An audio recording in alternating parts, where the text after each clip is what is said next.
কলকাতা টিভির এক্সক্লুসিভ খবর, গতকাল কানমারের যে ভারত সেবাশ্রম সংঘের সভায় পৌঁছেছিলেন বিরোধী দলনেতা শুভেন্দু অধিকারী, সেখানে সেই জনসভায় উপস্থিত ছিলেন না রেখা পাত্র, সন্দেশখালীতে বসিরহাট কেন্দ্রের বিজেপির প্রার্থী, এবং তখন শোনা যাচ্ছিল তিনি নাকি অসুস্থ।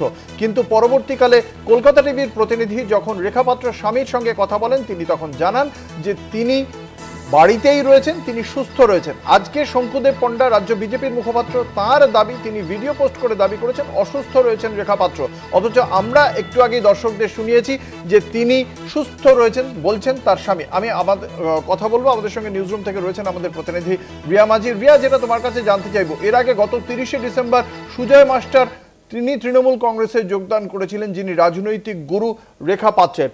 বিরোধী দলনেতার মতো রাজ্যের শীর্ষ বিজেপি নেতার সভা এড়িয়ে যাওয়া তাহলে কোন দিকে ইঙ্গিত করছে?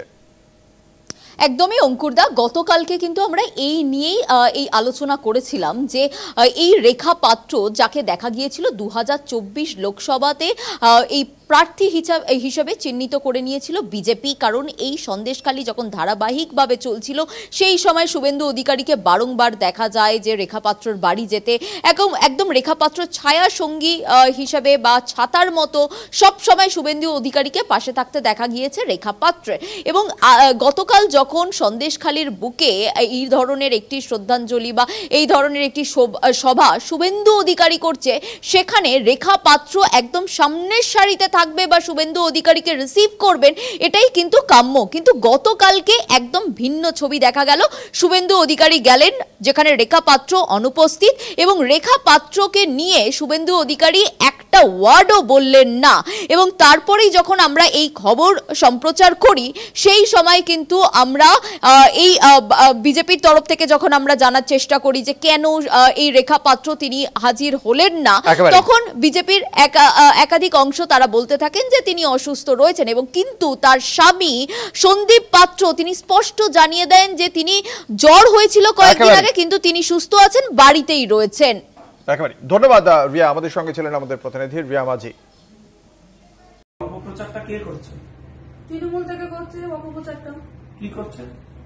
অপপ্রচার করছে যে শুভেন্দু অধিকারী সন্দেশখালী সভা করতে আসলো, সেখানে রেখা পাত্র উপস্থিত নেই। রেখা পাত্র কি অবস্থায় আছে সেটা কি যে মিডিয়া এই প্রচারটা করছে সে কি জানে আদৌ, না ওরকম মিথ্যে প্রচার করে ওনারা নিজেদের ইয়ে বাড়াতে চাইছে, ইমেজটা বাড়াতে চাইছে?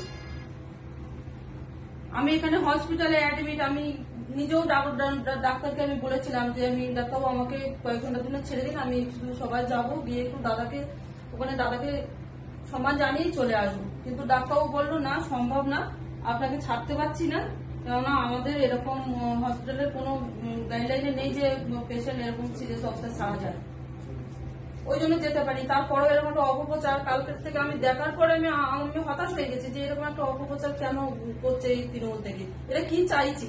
আর বারবার এই কি নাম আমাদের সন্দেশখালী সুজয় মাস্টার, এই সুজয় মাস্টার কে?